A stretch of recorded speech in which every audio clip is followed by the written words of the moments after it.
Okay, good morning. I think let them join, like one more to join, right? So let them join it. So I'm very sorry about last class. There was a lot of technical issue as well as the other issues to sort out. So I was in break many times, so I thought of repeating this topic. So today we will see about the physical and physiological changes that will be happening during labor. Last class we have seen about these changes that will be happening during pregnancy. Okay, so during labor also the same hormones will be playing a role, and because of the hormones and other things, there will be a lot of changes that will be happening in the body as well as like in the body, and that will lead to the delivery of the baby. Okay. So, as we said, this labor will not just happen suddenly. It will take a little longer process. It is like a continuous process that will be happening, and at the end of the process, the baby will be coming out. And even after that, some other process also will take place so that to complete the pregnancy. Okay, so this before this labor or before the onset of the labor, there will be some changes in the body of the mother as well as the mindset of the mother. So the first change will be like nesting instinct. Nesting instinct is nothing but like a bird is trying to build up the nest before laying its eggs, or the birds will be trying to strengthen its nest before trying to lay the eggs. Okay, so that is called as nesting instinct. So the mother also maybe like mostly at the end of 36 to 40 weeks, the mother will have an instant suddenly the mother will have a burst of energy, and she will try to clean her house. She'll try to make the house ready for the newborn. She'll be doing a lot of rearrangement in the house. She'll be buying clothes for the baby, and she will be doing a lot of works. So that is called as nesting instant. So that will happen at the end of the 36 to 40 weeks. Then after that, if you see, there will be something kind of a pain, or the mother will start to feel a little bit of cramping kind of sensation, and she'll be having a lower abdominal pain, and that pain like seems to be like a labor pain. Okay, so she has to differentiate between the true labor pain and the false labor pain. So false labor pain is nothing but before the true labor pain, there will be little bit of false labor pain, and that will keep changing, or that will just be there for a few seconds and it will leave off. So in case of like true labor pain, the contractions will be regular means like every initially every 30 minutes, then slowly it will lead to every 20 minutes, then every 15 minutes, like that regularly the contraction will be there. But in case of false labor pain, it won't be regular, it will be just irregular. It will just come, then when once the mother changes the position, then it will go off. So this won't be a regular one. Then the in case of true labor pain, the contractions will be stronger and it will be longer and it will getting closer. So stronger in sense the intensity will gradually increase, the duration will gradually reduce in between the contraction, and the duration of the contraction also will become longer. So initially it may be for one few seconds. Slowly the few seconds will increase to few minutes, then slowly it will increase to few hours. So that is the true labor pain. But false labor pain will not have anything something like that. So it will just come, it will be there for a few seconds, then it will go off.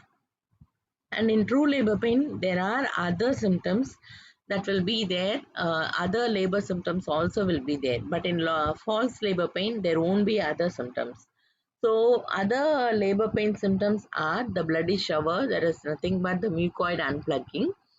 Then the cervix will be become softer and it will become thinner, and the gap will become bigger and bigger.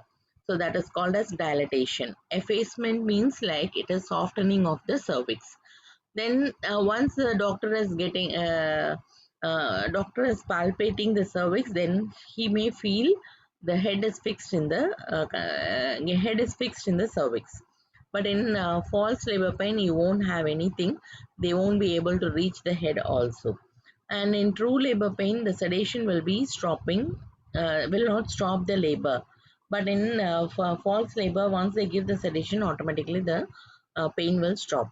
So, as a physio, during the antenatal class itself, you need to teach them what is the characteristic of true labor and false labor, so that they understand the difference and they don't get much tension, because this false labor pain will be there before itself. Sometimes for some people this false labor pain will be there from 30 weeks or 28 weeks, all those things. So they will not they should not get tensed because of the false labor pain. Okay, so that's why as a PT, during the antenatal time itself, you will be teaching what is true labor and what is false labor. Next is like the start of the labor. So the nesting instinct will be coming little earlier itself, and the false labor pain also will come earlier itself. But when these kind of signs are there, then immediately we will say that is a start of the labor. So there are three signs that will be coming before the labor. So one is the mucoid show or mucoid unplug. So as we know earlier, the cervix will be closed by a mucoid plug or a mucoid tissue. The cervix will be closed, or it will be mm, uh, like a stopper. Okay, so during the first sign will be the stopper will come out. The stopper will be just opening up. Okay, so that is called as bloody mucoid shower. Sometimes they may have a little bit of blood. So that's why it is also called as bloody shower. Then the next symptom is the rupture of the membrane. So most of the time when they have the bloody shower itself, they have to come to the hospital, because this rupture of membrane will be once there is the rupture of membrane, then automatically the water will amniotic fluid will try to flow out of the uterus. Then if it is reducing more, then the labor will become very difficult. That's what during the rupture of the membrane, the mother should be in hospital, so that it is easy for her to deliver the baby. So after the mucoid shower immediately they have to come to hospital. So this the rupture of membrane will take little time from the mucoid shower in case of first delivery. In case of second and third delivery, it may occur immediately, or within some half an hour to 40 minutes. Then the third one is called as the true labor, or like the contractions. So that contraction is called as Baxter and Hicks. So this Baxter and Hicks will increase in frequency, increase in the strength. That means like from the false labor, the true labor will start, or true contraction will start. So this true contraction will increase in the frequency and increase in the intensity. Then the duration also will be longer, and the time interval will be little shorter. Okay, so these are the three signs that will be happening in the labor. So most of the time after the first sign itself, the mothers will be admitted in the hospital. So this labor will be divided into stages, and it is divided into three stages: stage 1, stage 2 and stage 3. The pre-labor is the one whichever we have seen. All the signs and all will come in the pre-labor. Okay. So in the first stage will be little longer. So that's why it is divided into three phases. So why longer means, especially for the primi-gravid, it will be very longer. Primi-gravid means first delivery. So it will be so longer, but second delivery, third delivery, it may be little lesser. So sometimes it takes some days, like maximum 48 hours also it will take to complete this first stage of labor. So in the first stage of labor, mainly the things that are happening is the mucoid shower will be there. So it will begin immediately after the mucoid shower. Then the cervix effacement will take place. So slowly from a small opening, the cervix will open up to 10 centimeter. So till it is 10 centimeter open, it is called as first stage. At the end of the 10 centimeter effacement, if you palpate, the head will be coming out, or the head will be palpable. Okay, so till that stage, it is called as stage 1. And the childbirth is called as stage 2. Then the placental delivery is called as stage 3. So we will see one by one. So in this stage 1, first is the contraction will become more and more stronger, more and more regular. Then the first phase will start from 0 effacement to 4 centimeter effacement. So the cervix, if you see, this is the cervix. Okay, so this cervix will this opening will enlarge to 4 centimeter. So that is the first stage of first phase of first stage.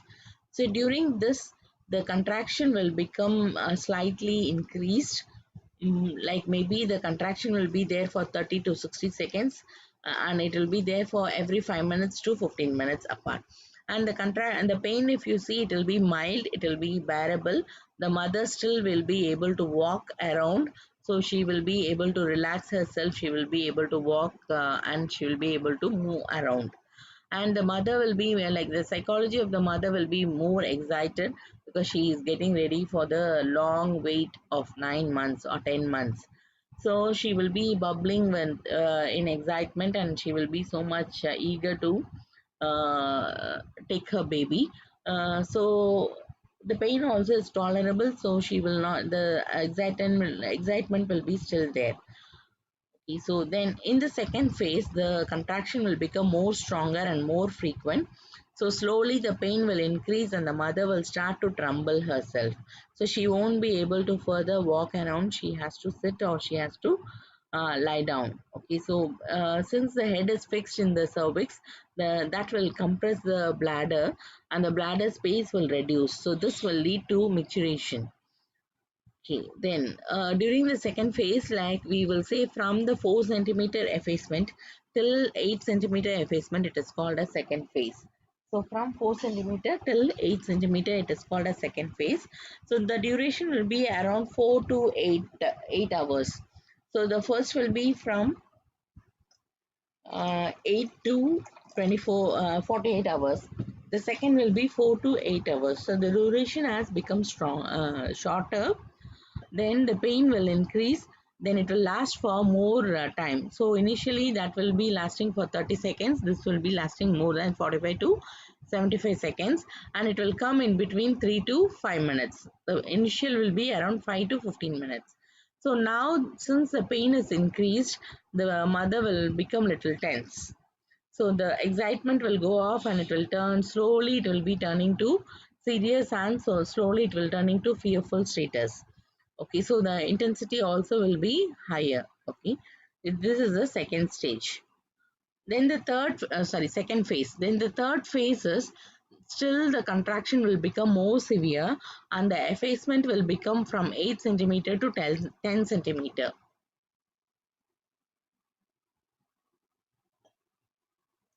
That means the thinning will become more and more, the cervix will open up more and more, and the contraction also will try to push the baby out, and the cervix will become more completely effaced. So the contraction will be longing for longer time, the pain will increase drastically, so the mother will not be able to breathe, she will be trembling, and she will be going for hyperventilation. Okay, so normally she will go for hyperventilation. Since this pain is more severe, she will not have any excitement, but she'll have something more serious kind of situation will come. So she wants to lie down, and she wants to somehow push the baby out, or she will be like in a situation that she wants to push as early as possible. Okay, so that will be the status of the mother. So the duration will be from 15 minutes to 1.5 hours. The dilation will be from 8 to 10 centimeters.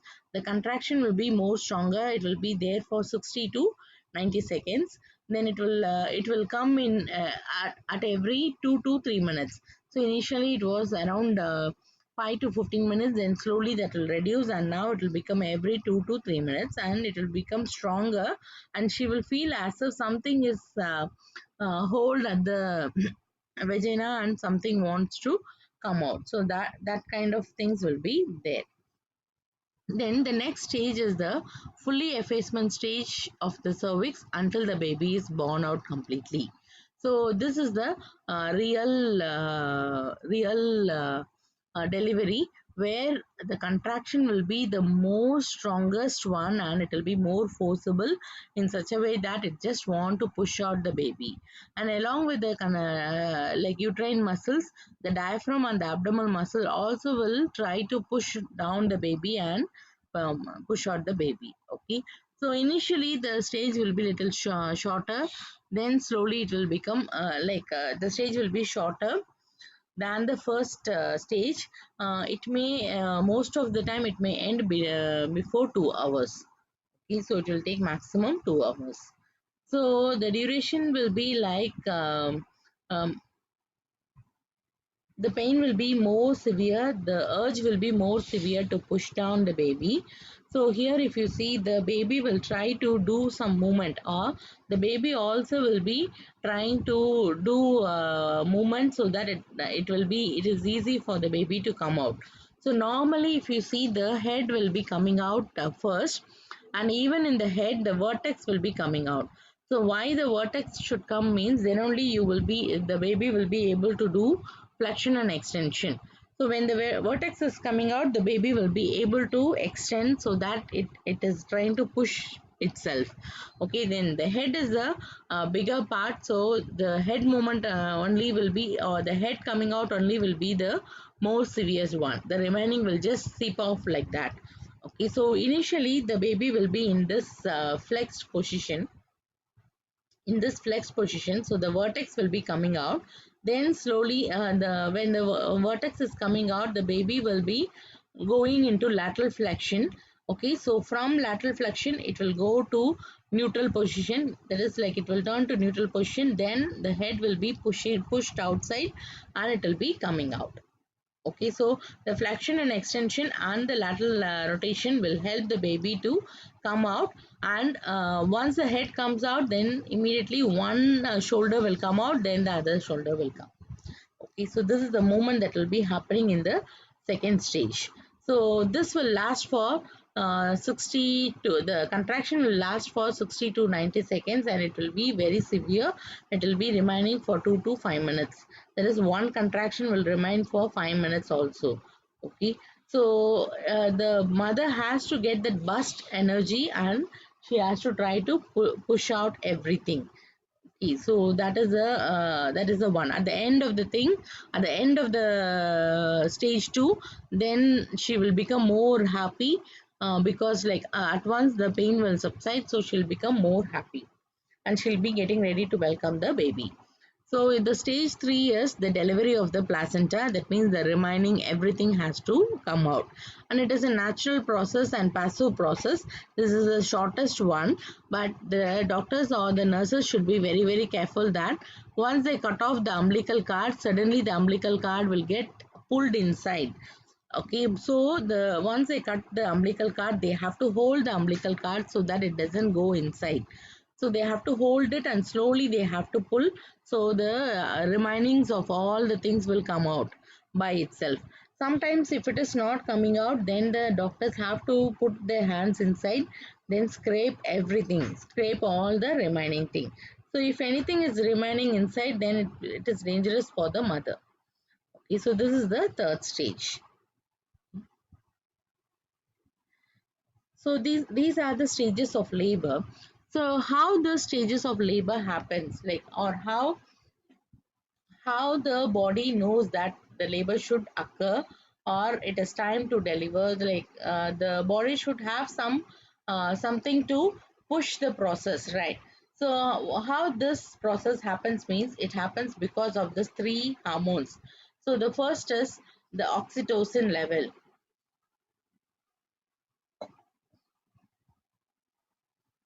Oxytocin is a hormone that is secreted by the pituitary gland. Then pituitary gland, this oxytocin is will be secreted at the beginning of the labor by the baby's pushing or the uterine contraction. So once slowly the false contraction begins, this false contraction will be keep on increasing slowly, then it will become a true contraction.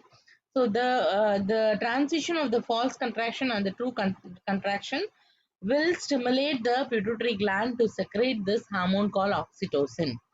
So once oxytocin is secreted, this oxytocin will help the cervix to ripen, or the help the cervix to become softer. So once the cervix is becoming softer, automatically the mucoid unplugging will happen. Then it will undergo an effacement and it will open up. Okay, so that is one thing that will be happening. So it is hormonal induced. So two things will induce this pituitary gland. One is the uterine contraction, then the movement of the baby. So movement of the baby will be uh, keep on pushing the uterus, and the head will come and hit the cervix, and it will be keep on hitting the cervix. Then slowly it will get engaged in the cervix. So once it is getting engaged in the cervix, then automatically that will again stimulate the neurogenic reflex, and it will be stimulating the pituitary gland to secrete this hormone. So this is the first one. The second one is rupture of the amniotic sac. So once the amniotic sac is ruptured, automatically that will stimulate the prostaglandin to secrete the hormone. So this prostaglandin also will increase the increase the uterine contraction more and more, and it will progress to labor. Okay, so this is the second one. And the third one is fetal adrenal hormone. So once the baby is completely formed and fully developed, then there will be rapid production of fetal cortisols will be produced in the baby, and that cortisols will be coming to the placenta. It will be reaching the placenta, then the placenta again will um, reduce this once it is coming to the placenta, it will stimulate the placenta to reduce the progesterone and increase the estrogen, because estrogen is will help you to help the uterus to shed out. Progesterone will help the uterus to hold on. Okay, so once the progesterone is reduced, automatically estrogen level will increase, and this will lead to shedding out of the uterus. Okay, so these are the three process that will happen during the pre-labor time, and that will induce the labor to occur. Okay, so same thing in case if they are not delivering after 42 weeks. So they will be waiting till 42 weeks. Even after 42 weeks, if they don't have any pain or anything, then uh, artificially we can induce these three things so that they can go for artificial labor, or like induction of labor, that is called as induction of labor. Okay, so even after 42 weeks, if the mother is not getting any labor pain or anything, then artificially we can induce the labor by using these three substances like oxytocin, prostaglandin, and the adrenaline hormones. Is that clear? Now, what are the effects of what are the physiological changes that will happen during this time? So here, if you see, both it is a stress for both the mother and the fetus. So both of them will be more stressful during the labor time. So one, because of the pain and other thing, the fetus, it will try to come out, like it won't have more space. Once the fluid is draining out, then it will become more dry, so it just wants to come out of the uterus somehow. So it will try to push, it will try to pull, and it will try to escape from the uterus, because the water level is reducing in the uterus. So that is the one thing, one main thing. So most of the time the mother and the fetus will be more stressful. Because they are stressful, then the epinephrine and norepinephrine will be increased. That is, the body will get ready for flight and fright response. So like normally when any foreign body enters inside the body, inside the our human body, the body will be fighting against it, like fright and fright response. So same thing will be happening in the mother's body. It will be trying to somehow push out the baby out. It wants to push out the baby out. So the excess stresses will be there in the mother and the fetus. So you need to monitor the mother very carefully so that you don't lose her or don't lose the child. So both the baby and the mother have to be monitored properly with a proper screen. Okay, so when they are monitoring like that, the changes, you will be knowing the changes. So the first thing is cardiovascular system. In cardiovascular system there will be little bit rise of the heart rate. Okay, so the heart rate will increase little bit. uh, it is because of the anxiety, it is because of the pain and dehydration. The heart rate will increase. The cardiac output also will be increased. Okay, so the cardiac output also will be increased because of this. Then the mother will try to breath hold, and she will be trying to go for Valsova maneuver because uh,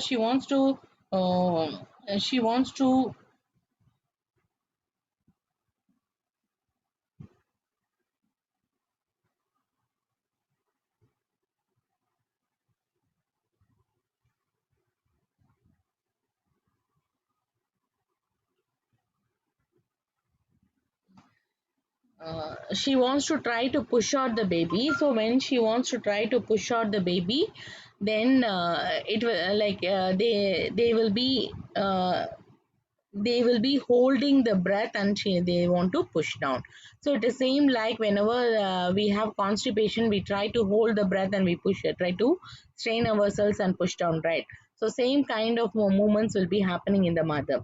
So this will increase the cardiac output, and this will increase the blood pressure of the mother. Then in the respiratory system, they will go for mild hyperventilation, which as a physiotherapist, we have to reduce it. Okay, so then respiratory rate and the depth also will increase. Then in the GI tract, the GI tract will undergo peristaltic movement. It will try to it will try to push out the things, whatever it is having. So once it is, because it has to push out along with the uterus, this abdomen also will try to push out whatever it is there in the remaining. So this will lead to more of nauseating feeling and vomiting feeling whenever this increase in the decrease in the peristaltic movement happens. Okay, so then at the end of the labor, the mother will be little bit of dehydrated, and she wants to take more and more of liquids. So these are the changes that will be happening in the mother. In the fetus, if you see, there won't be in the fetus there won't be much of changes. Only the changes is the fetus will become more stronger, and it will try to push out, and it will try to escape from the uterus. That's what will happen in the fetus. But during that time, sometimes we need to monitor the baby for increase in the heart rate and increase in the heart rate. So basically the heart rate will be little higher. It will be around 140 beats per minute. So this increase in the heart rate will should not drastically increase more than the normal rate.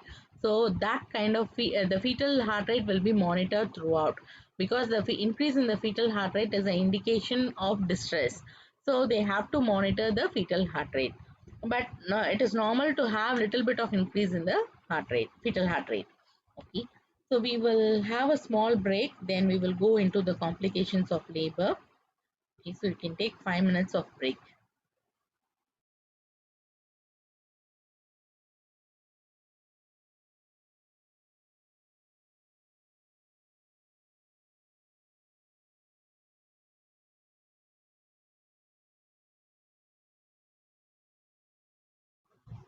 Okay. So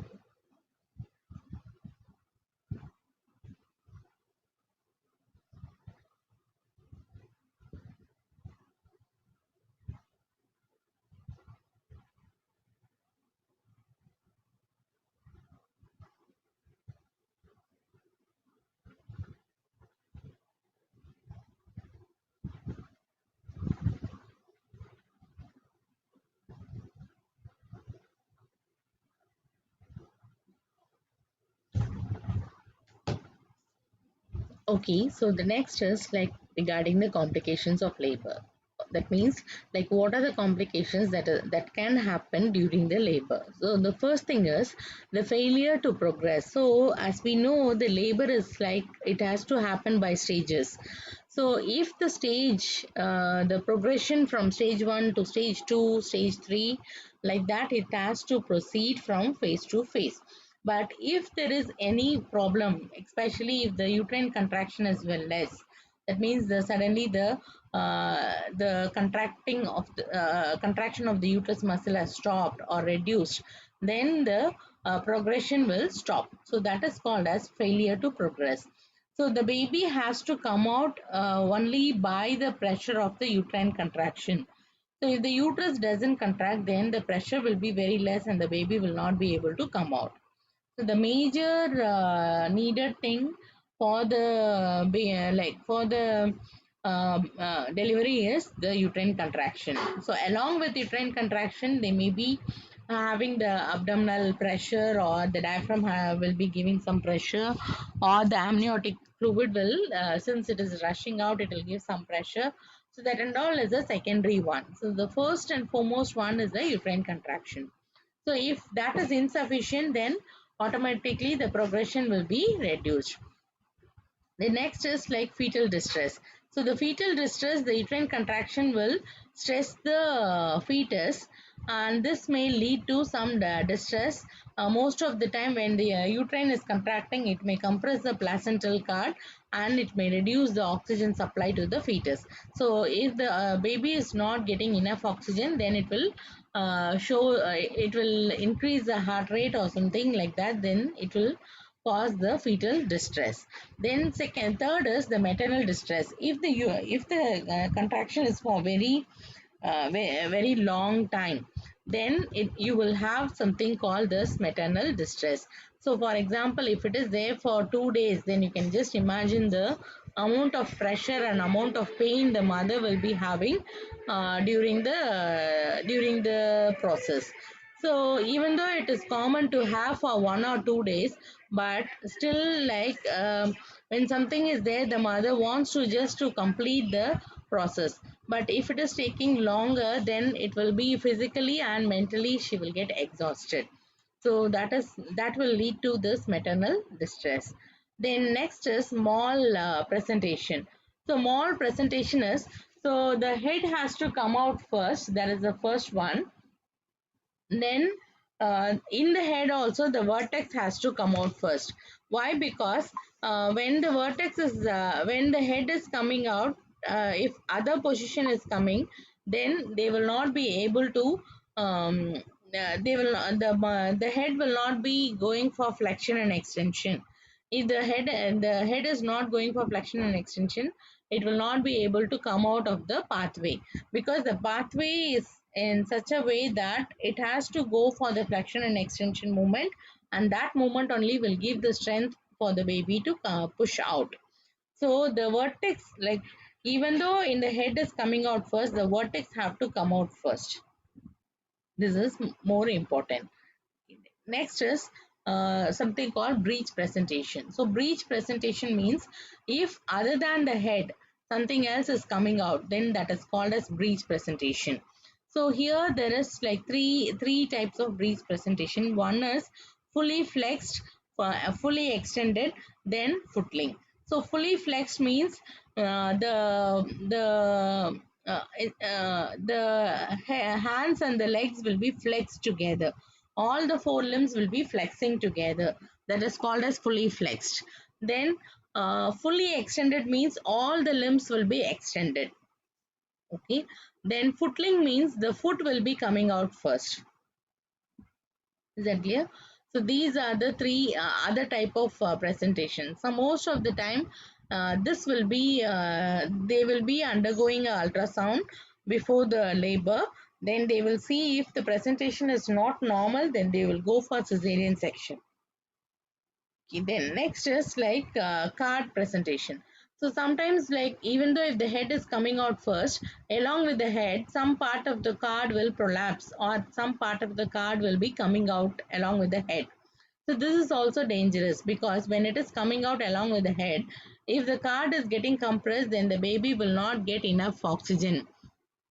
So that will lead to more of uh,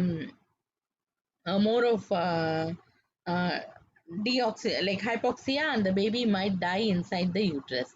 So the card is coming out, most of the time the experienced doctors will try to push out the card and they will bring out the head first.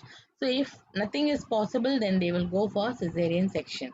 Then sometimes the umbilical cord will knot around the neck, so that means it will encircle around the neck. So when it is encircling around the neck, it will compress the placental cord. Then again the oxygen level will reduce and it will lead to death of the baby. Then something is called as incoordinate uterine activity. Incoordinate uterine activity means initially the upper part of the uterus have to get compressed, then the lower part have to get compressed, so that the baby is pushed out automatically. But sometimes what will happen is, when the upper part is getting compressed, the lower part, the lowermost, that cervical part also will get compressed. So in that time what will happen, the baby, instead of coming out, it will be getting pushed inside. So this is called as incoordinated uterine activity. Then hemorrhage is like more severe bleeding. So it is normal to have around 500 ml of bleeding, but if it is more severe, then it is called as hemorrhage. Then contracted pelvis or cephalopelvic disproportion. Cephalopelvic disproportion means the pelvic inlet and outlet have to be of a proper size. But if the head is more bigger, in case of diabetes of the mother, gestational diabetes of the mother, the baby's head will become more bigger. So in that case, if it is bigger than the pelvic inlet and outlet, then it is called as cephalopelvic disproportion. In that case, there is no chance of normal delivery at all. They have to go for cesarean section. Okay, so if any of these kind of complication is there, then immediately they will be going. Okay, there are some more. uh, Next is called as placental abruption. Placental abruption is placental removal, or suddenly because of the uterine contraction, the placental cord which is getting embedded in the uterus will just get teared off, or it will come out. So that is called as placental abruption. So immediately after this placental abruption, the baby will not have enough blood flow. The baby will not have enough oxygen, so the baby will die. So that is again a major complication. Then placental accreta or placental retained. So this is after the second stage of delivery, the placenta has to come out. But if some part of the placenta or the whole part of the placenta is remaining inside the uterus, then it is called as placenta accreta or retained. So this also will lead to death of the mother because it will become poisonous and it will cause death of the mother.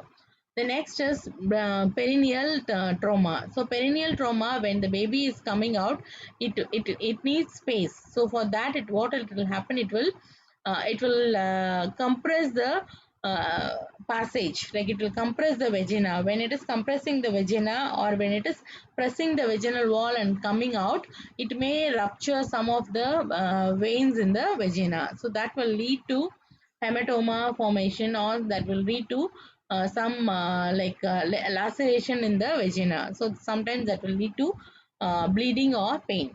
Then next is perineal tear. So normally when the baby is coming out, they will check the vaginal opening. If it is not sufficient, then they will give a cut. So that cut is called as episiotomy. And in case if they don't do the cut properly, it may lead to perineal tear, or the perineal membrane will just burst tear. Okay, so it will just burst here, and it will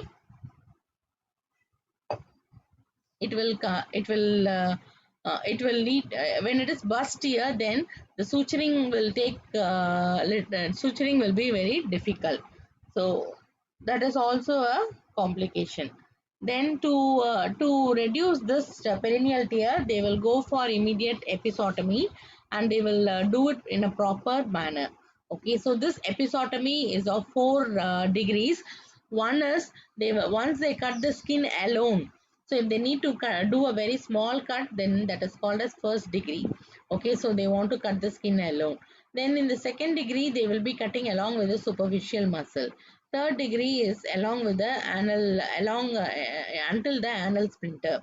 Then fourth degree will be extended to the anal mucosa. So like this, like 4 degrees will be there. Okay. There. So these are the complications. So according to the complications, they will go for any other type of delivery.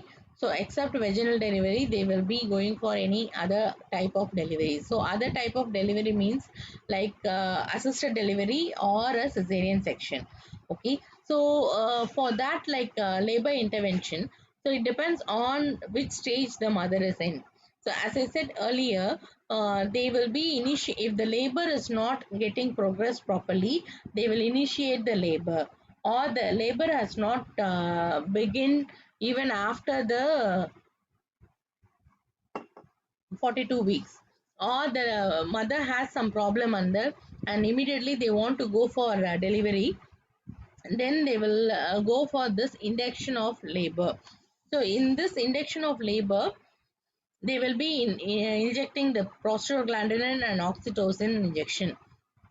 So either they will be doing it separately or they will be injecting this together. So this two will increase it will be stimulating the labor progression. Okay, so they will be injecting in proper interval. They will be injecting the dosage according to the need. Okay, then next is like they will also do a amniotomy. Amniotomy is rupturing of the amniotic membrane. So rupture of the amniotic membrane is another, it will lead to progression of the labor. So what they will do is they will put their hands inside and they will try to rupture the amniotic membrane. Okay. Then this is in the first stage. So in the first stage, if the labor is not progressing, then they will go for this kind of induction. Then in the second stage, if the labor has some problem, then they will go for this. First is episiotomy tear. So if the passage is not sufficient enough for the head to come out, then they will go for this episiotomy tear. And this episiotomy is of 4 stages, 4 degrees. So first they will do the skin level, then superficial, then little more bigger, then till the anus they will do it. So according to the need, they will be doing the episiotomy tear. Then here in this, like either they will be having a J-shaped one or a L-shaped one. So J-shaped means like a straight they will do, and they will go for a curve. So that is J-shaped one. So this also will increase the space. So after the delivery, then they have to go for suturing of this episiotomy. The next is forceps delivery. So this forceps delivery and vaginal extraction or assistive delivery. Okay, so this forceps delivery is nothing but when the progression is very less or very minimal, then they will along with they will be inserting a forceps. So forceps, I hope you know what is forceps. So it will be having a two tonsils will be there, and they will be holding the head with the tonsil, and slowly they will be doing the movement, and they will be trying to bring out the baby. Okay, so that is called as forceps delivery. So this forceps delivery will reduce the fetal distress. So it will help the baby to move out faster in the birth canal. Okay, so to protect the baby, they will be doing this kind of forceps delivery. And only thing is, like when they hold the baby, the baby may have a red imprint in the head, the holding place. Okay, so they may have a red implant in the head, but slowly that will go off as the days go on. So that is called as forceps delivery. Second is vacuum extraction. So vacuum extraction is it will be like the forceps delivery only. It will be acting with the vacuum. So what they will do, they will be just attaching a round cup shaped one, to the head of the baby, and slowly, because of the vacuum pressure, the baby will move out. Okay, so for this also there will be a round imprint in the head, and that imprint is called as chignon, and it will be persisting for some days, and slowly it will reduce. The next is like cesarean section. So cesarean section is where they will be opening the abdomen, and the baby will be taken out. So it will be like through the abdomen they will open the abdominal walls, then they will open the uterus, then they will be removing. Then after removing, they will do the suturing of the uterine as well as the abdominal walls. Slowly they will be doing the sutures. Okay, so this also we have two types. One is planned cesarean, another one is unplanned cesarean. Planned cesarean means elective cesarean, unplanned cesarean means it is emergency cesarean. So planned cesarean means like where they will have, the mother is having some high risk pregnancy, and the mother will have some problem. So because of that they will go for the planned one. Okay, so they will plan that definitely this mother have to undergo cesarean section. So that is called as planned one. So they will fix a date before, and they will go for the cesarean section. Unplanned is any emergency cesarean. So any emergency cesarean will be any of the complications. So if the mother has any of the complications, then they will go for the unplanned cesarean or emergency cesarean. And the reasons for the planned cesarean will be like if the mother has CPD, that is cephalopelvic disproportion. So the head of the baby is bigger than the pelvic inlet and outlet. Definitely they can't go for cesarean at all. Normal delivery at all. So in that case, they will go for cesarean section. Then if the mother has diabetes, eclampsia, then they will plan for the cesarean, because the mother will not be able to tolerate the pain and tolerate the distress. Okay, then if the mother has any serious injury, then they will go for planned cesarean. And if the previous one is cesarean, then definitely they need to go for planned cesarean. Then if they have multiple births, if they have placental previa, then placental previa is the placenta is getting embedded at the lower segment. So that is called as placental previa. So if they go for normal delivery, the lower the placenta only will be coming out first. So this will lead to reduced oxygen to the baby, and this will lead to problem. So that is why like they will go for cesarean section. Then mole presentation, apart from the head, if any other part of the head is coming out, apart from the vertex, if any other part is coming out, then you cannot go for cesarean section. You cannot go for normal delivery, you have to go for cesarean section. Then if the mother has any genital infection, then like herpes and other things, so then they cannot go for normal delivery, because if they go for normal delivery, the baby also, there is chances of getting infection to the baby. So better they will go for a cesarean section. Then previously if they have undergone any surgery and other thing, if they feel when the uterus is getting compressed, it may lead to busting of the previous surgical opening, then they will go for a planned cesarean, they will not go for normal delivery. Okay, so if the baby is having any severe intrauterine growth retardation, so intrauterine growth retardation if they have, then they will go for a planned cesarean. So these are the reasons for planned cesarean. Okay, so for emergency cesarean, so if there is failure of the labor, then if there is any complications of the labor, then they will go for the emergency cesarean. And suddenly if there is more blood loss, then they will go for a emergency cesarean. Then fetal distress, maternal distress, then if the forceps delivery is failing, if the cord is getting prolapse and it is getting knot around the neck, or failure to progress, for all these reasons they will go for emergency cesarean. Is that clear? Okay, so far any doubt?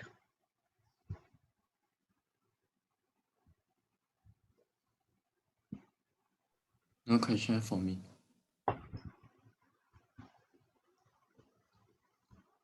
Do you want any break, or we will go to the next part?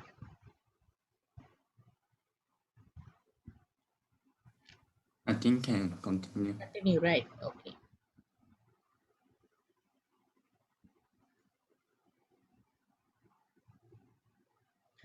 Next is preparium. Preparium means postnatal or after the delivery. Okay, so preparium is the term given for the postpartum or postnatal time. Okay, so this preparium is after the childbirth till 6 to 8 weeks. It is called as preparium, or we can also call it as postnatal period or postpartum period. Okay, so that is called as a preparium. So here the all the whatever the changes that is happen during the pregnancy have to get back to the normal, or it has to go back to normal. So that is called that time period is called as a puparium. So this is the final phase of pregnancy. So during this time you need to be like give them a good advice, and they need to take care of their body properly, so that the this period is normally it is going on and they get back to their normal time. Okay, so the getting back to the normal time is normal to the normal state is called as preparium. And here the whole of the reproductive system has to go back to the normal state. So that is called as involution. So the uterus, if you see, it will be coming up in the abdomen cavity. So after birth, it has to get shrunken, and it has to go inside the pelvic cavity. It has to become to the normal previous size. So that is called as involution.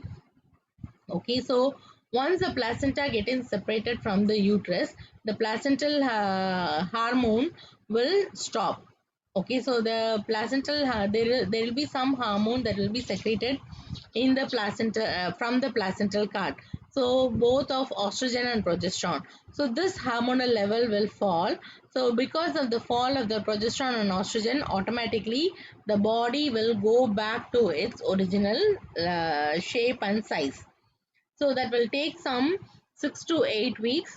So the mother has to be little bit patient enough for this 6 to 8 weeks, so that once the body is going back to the normal state, then she can do lot of exercises and she can increase the tone up. Okay, so that is a particular period. So what are the complications that will be happening during this preparium time? Because this puparium is a normal thing that will happen in all the women's life after the delivery. But because of some complications, there may be some delay, or there may be some problem. So we need to know what are the complications, so that we can, according to that, we can modify the exercise. So one is postpartum hemorrhage. So if the hemorrhage is very high, that means if the bleeding is higher than 500 ml, then it is called as postpartum hemorrhage. Then any venous thrombosis or pulmonary embolism. So during pregnancy, there is more chance of varicose veins, and this varicose veins may have some thrombosis or thrombosis in the bulging. So this thrombosis after the delivery, if they become more active, then it will become an emboli, and it will be moving inside the pulmonary artery. Okay, and it will be going and getting clot in the uterus. Sorry, it will be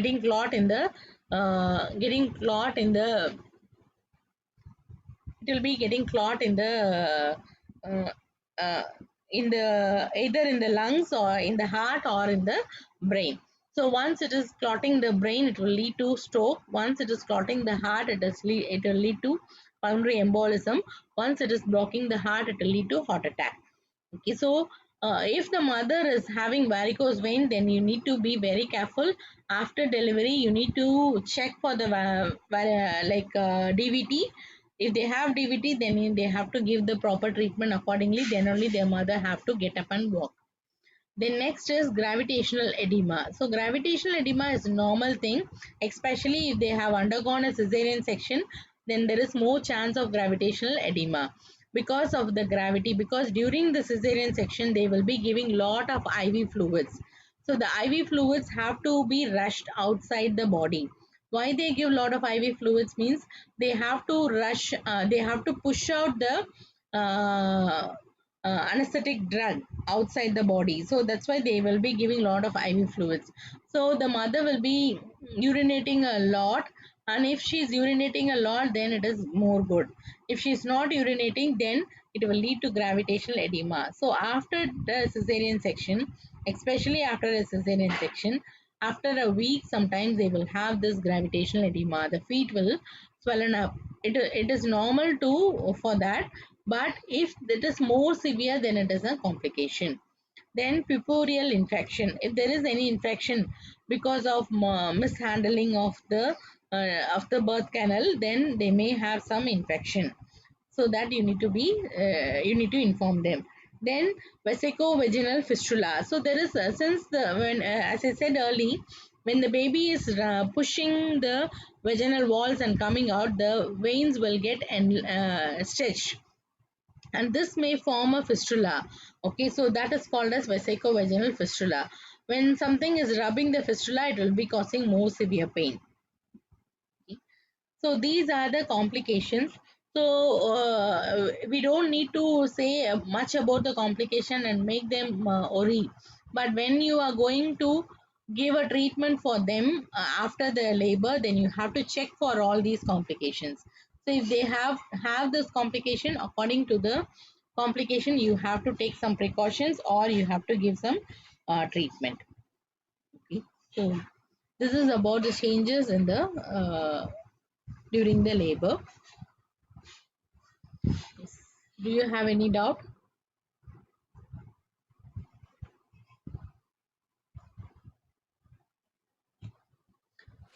Okay. No, Miss.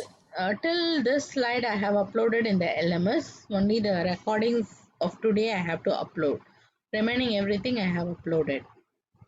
Okay. Okay, so we have a lot of time remaining. So do you want to go for the next chapter? Okay, Miss. Maybe like you can take a 5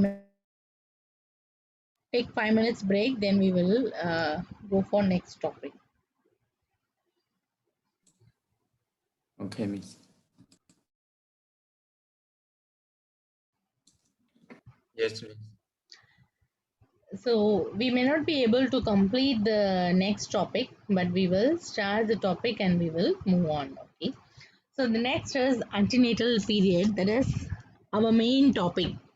So far, whatever we have seen is the physiology or like physical, all those things will is not directly related to us. But now, today we are going to see what is the physiotherapy role during the antenatal period. Okay, so in the LMS, if you see, I have uploaded a few anatomy videos. So like I think you can see the videos, and if there is any doubt, then we can discuss. But actually practical part will begin from this antenatal period. So there is no practicals for the anatomy and other thing, but for your easy understanding I have uploaded the videos. Okay, so sometimes like if you are there in the face to face, we will take you to the clinical lab and we will show you the different types of pelvis and other thing. So same thing I have uploaded as a video, so you can have a look. uh, it will give you more it'll be easy for you to understand. Okay, so then another thing is you have to tell me the time for your uh, anatomy part quiz. Okay, so it will be just for it's just a 20 questions I will upload in the LMS. Then if you tell me the time, at that time I will open the LMS, open the session, so you can just answer. So you just tell me, maybe by next week we can have that. Okay, actually you are in which week? Your academic session started from 10th, right? So one, two, three, four. You are in fourth week, isn't it?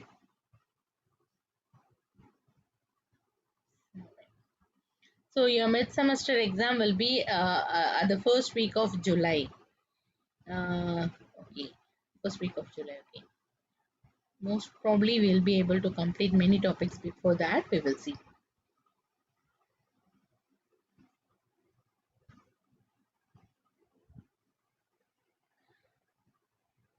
So, what is the aim of this modern antenatal care? Because, like as I said in the first class, we know the antenatal role of exercise in the antenatal period. Everything were there from the beginning of 19th century.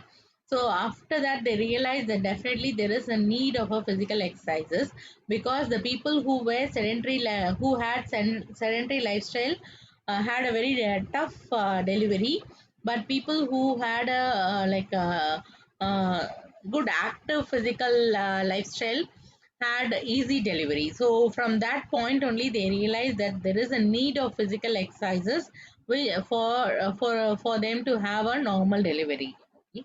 So the aim of the whole antenatal care is, antenatal care means that it is a team of people. It is not only a PT, it is a team of people who take care of them.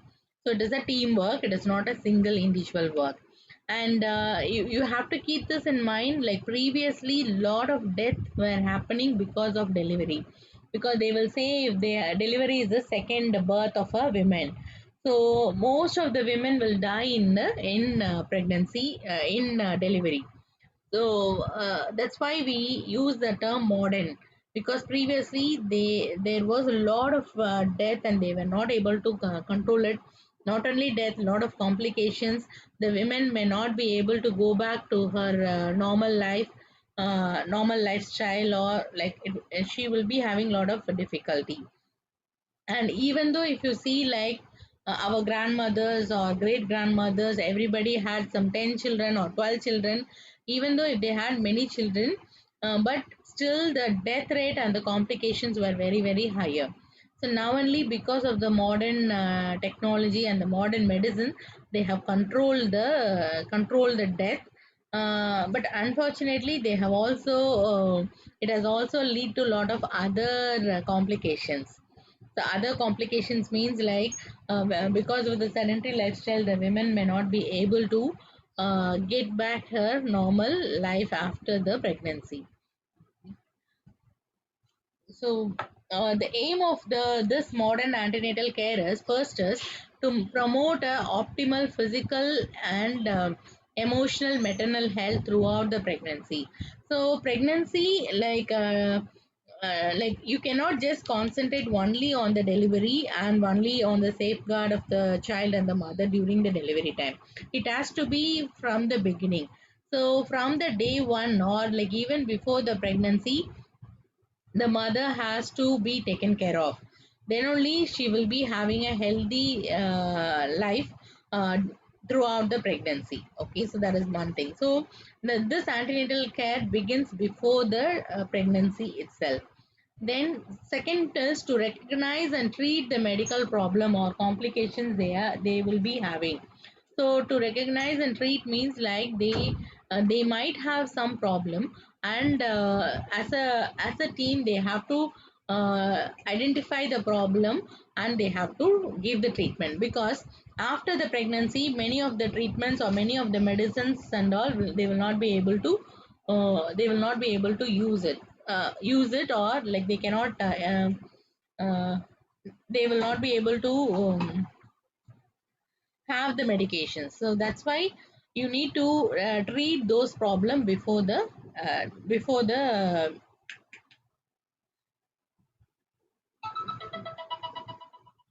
pregnancy. That is one thing. Another thing is then like to detect the fetal abnormality as early as possible. Sometimes the fetal abnormalities will be able to they will be able to identify in the beginning, and they may be able to treat it during the pregnancy itself.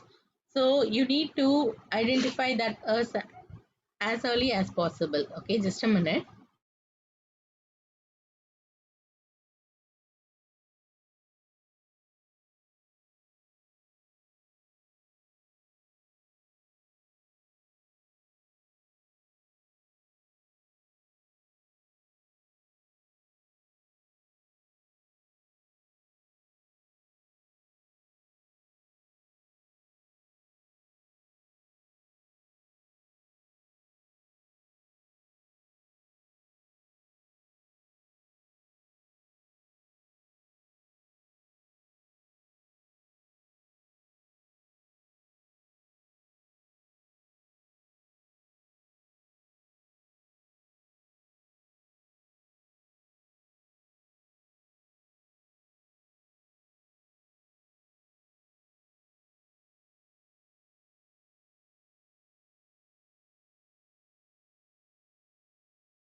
Okay, then the fourth one is like you need to prepare the parents for the pregnancy, labor, and the preparium.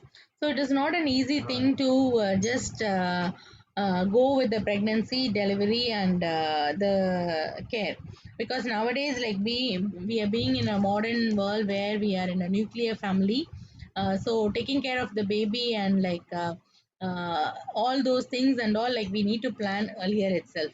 So previously we used to have a lot of other, like we will be in a very uh, in a big family where we will have grandparents or like uncles, aunties, everybody will be there to take in care. But now, like being a father and mother alone, then during pregnancy they need to see whether the mother will be able to work or the mother have to resign her job. So in that case, whether they will be able to manage with a single income. So after delivery, sometimes the mother may need some long period of rest. So those times and all, whether the father will be able to manage alone. So a lot of this kind of things have to be planned. So that's why as a couple they have to get prepared before the pregnancy for all these things. So they in most of the European countries they will be going for counseling, and they will get the informations before the conception itself. Then overall our goal is to have a healthy mother and a healthy infant. Sometimes if the mother is not having a healthy period during pregnancy, it will definitely affect the fetus. So it will definitely affect the baby. So the baby will not be so healthy in case if the mother is not taking proper diet or not taking the needed things. Okay, so this what I said, like pre-conceptual care. So our antenatal program as a team, it maybe physiotherapists may not be involved in this pre-conceptual care, but the team members will be involved in this.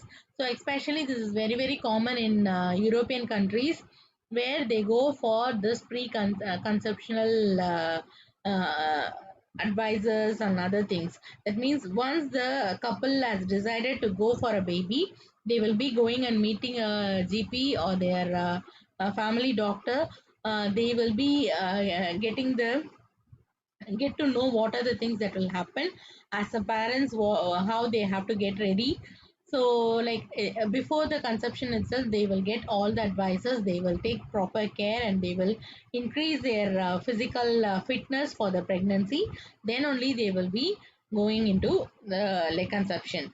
So in case if the mother is taking contraceptive pills, if the women is taking contraceptive pills for contraceptive pills are taken to delay the pregnancy, okay, or to prevent the pregnancy. So these pills have to be discontinued before 3 months of conception.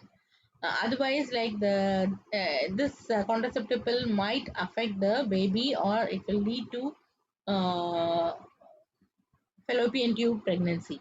So you need to advise them to stop the pills, then wait for 3 months, then only they have to go for the pregnancy. Okay. So this not only that, then they when they come for this preconceptional care, so the doctors will get the history. Some of the genetical disorder will be affecting the baby. So they will be getting their family history, then according to that they will be giving the genetical counseling. So some disease they cannot avoid at all, like muscular dystrophy. So if in the girl's family, if they have any muscular dystrophy, then definitely if the women is giving birth to a male child, it is going to be there. So those kind of problems and all, they will be getting counseling from the doctors. So that once they after conception, once they find out what is the gender of the baby, they will be deciding whether to go with the baby or to abort the baby in the beginning itself. So those kind of counseling will be given. Then sometimes like conditions like spina bifida or folic acid problem, like spina bifida and any other anomalies that has occurred in the previous pregnancy, then they will be giving a lot of folic acid before the conception itself, so it is not affecting the baby. Okay, so these kind of medications will be taken before so that before the conception, so that this pregnancy will be safe and normal. And as a PT in preconceptional care, we have only one role, that is if the mother is having, or if the wife, if the women is having urinary disorders like stress incontinence and other problem, there is weaker pelvic flow problem, then the physiotherapist have to give her advice and teach her to strengthen the pelvic floor muscle. Now, this is because during pregnancy, definitely the pelvic floor muscle will become weaker and weaker. So already if the pelvic floor muscle is very weak, then it will further will lead to weakness and they will have lot of incontinence problem. So to avoid that, before the pregnancy itself, they can give the exercises and they can strengthen the pelvic floor muscle and then go for the pregnancy. So sometimes women's, in case if they have any infertility problem and they are seeing any infertility clinics, they will be definitely will be having lot of stress. And if they get conceived because of any infertility treatment like IVF or IUI and other thing, then they need a reducing technique, like they need a relaxation technique, because they will have lot of stress. So they have to reduce their stress, means they need to, they have to go for any meditation or any relaxation techniques have to be taught to the mother. Okay, so then regarding the conception, after conception, how long they should not have any sexual intercourse, how to have a safe sexual intercourse during the pregnancy, all these things will be included in the preconceptional care. Okay, then next is about the routine antenatal care. So routine antenatal period normally begins. Okay, before that I'll just tell you. So there is some there is something called normal pregnancy and infertility treatment pregnancy. Okay, so that means like if the mother has infertility, then through medications and through other procedures, there is chance of getting pregnant. Okay, so this particular topic is not covered in your syllabus. Maybe I'll give you a brief idea about this later, maybe some 15 or 20 minutes. It's just for your additional information. So routine antenatal period begins by 12th to 14 weeks, but nowadays it begins very early. So normally, once the woman doesn't get her menstrual cycle after 4 weeks or after 30 days, then they may think that okay, there is chances of getting pregnancy. Then they will be waiting for another 2 or 3 weeks. Then only they will be going to doctors. Okay, but nowadays because of the modern things, we get to know on the 30th day itself, we will be able to find out whether the woman is pregnant or not. So the routine antenatal period begins earlier reason now. But before and all, if you see, they will be after the 3 months only, they will be coming to the doctors and they will come for the routine antenatal period. Okay, so now it starts from second month. So even though if they come to the doctor after 30 or 40 days, the doctor will just ask them to wait for another 1 or 2 weeks. Then at the 8th week, the doctor will be doing an ultrasound scan and then they will confirm the pregnancy. And we have other ways of confirming the pregnancy is they will be taking the blood test and they will find out the presence of HCG. So first day they will be taking the urine test, in which they will find out whether there is presence of HCG. If there is presence of HCG, then it indicates pregnancy. Then they will again ask them to wait for some time, so that the zygote which is formed have to move inside the uterus and get embedded in the uterus. After it is getting embedded only, we can confirm the pregnancy. So till that, they have to take proper care and rest. And after 2 months only, we will be confirming the pregnancy. Okay, so even though with the urine test and with the blood test, it is confirmed that they are pregnant, till the ultrasound, we will not be able to finalize, because it has to come get embedded, then it has to grow, and it has to grow in that uterus. Once they start to grow after 6 weeks only, they will confirm, because in 6 weeks and 5 to 6 weeks itself the fetal heart rate will be heard. So with that they will be able to confirm it. Okay.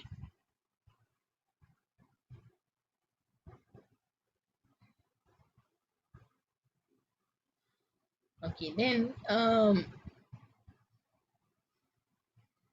during the antenatal time, uh, you will be having either you will be having all these examination. One is BMI. BMI is body mass index, to find out whether the mother is obese or not. In case if she is obese, uh, in case if she is obese, then the doctor will suggest for some like diet control and other things, because during pregnancy they will not be able to go for more diet control, and during pregnancy they will not be able to go for uh, complete diet control, because they need to take some foods for the baby also. So that time they will again put on weight, and pregnancy also will increase around 10 to 12 kgs. So this will again will lead to again it will lead to some problem. So that's why they will be finding out whether the mother is obese in the initial stage itself. Then after 20 weeks they will be going for something called anomaly scan. Anomaly scan is to find out whether the baby has any anomalies, like congenital anomalies. So they will be able to find out whether the baby has spina bifida, whether the spine has formed properly, or there is any anatomical deformity, like extra hand, extra head, extra leg, like that. So all those things they will be finding out. So that is called as anomaly scan. But again, this is not a compulsory, but this is a optional. So if the parents wants to go for the anomaly scan, then they will be going for the anomaly scan, otherwise they will drop out. Then after till the 24 weeks sorry till the 20 weeks, they will be going and visiting the doctor every 2 months. Then after 24 weeks they will be visiting the doctor every month. Okay, so after 32 weeks, they will be visiting the doctor every 15 days once. Then after 36 weeks, they have to visit the doctor every week until the delivery. Okay, so this is a routine care. They will be routine doctor's visit they will be doing. Then during those visits, most of the time they will be checked for blood pressure, they will be checked for urine testing, then presence of edema in the legs and hands, then the doctor will check the fundal height, then lie of the baby. All these things will be checked. So then, so in case if the mother has any breech presentation, or in case if they have any cephalopelvic disproportion, then they will be like planning for the elective cesarean. Okay, then so normally the fetal movement and the fetal heart rate will be heard from 16th week onwards. That is, the mother will be able to feel the fetal movement after 16 weeks. That is, after 5 months only the mother will be able to feel the fetal movement and fetal movement. So normally, if the fetal movement is less than 10 in a day, then it is dangerous. So minimum the fetal movement should be more than 10. If it is less than 10 in a day, then it is more dangerous. So they will be teaching the mother how to know the fetal movement, and they will be giving a record to record it. So with the record, they will be able to identify the movement and the normal growth of the baby. The other routine testers, like they will be taking hemoglobin levels to check whether they have anemia or not, because the baby will be taking lot of iron from the mother. So if the mother is having lesser iron, then it will affect the baby as well as it will affect the mother. So that's why they have to go for this hemoglobin testing. Then they will check for the presence of any sexually infected disease in the mother. Then any what is the blood group of the mother, then whether the mother has blood sugar level, then any antibodies like rubella antibodies or hemoglobinopathies, like this is a blood related disease, another thing. So all these things will be checked uh, in a routine way, either monthly or 2 months once they will be checking it. Okay, I think we will stop here. It's only 5 minutes for 10, so we will start with antenatal, or else I'll let me just complete this antenatal screening. So this antenatal screening is to detect the fetal abnormality, so which is taken after the 20th week. So this is for this they will be taking the mother's serum. So mother's serum is mother's blood. Sometimes they will be taking mother's blood. Sometimes they will be screening the nuchal translucency measurement. This is all done through ultrasound. Okay, so they will do that and they will identify certain problem.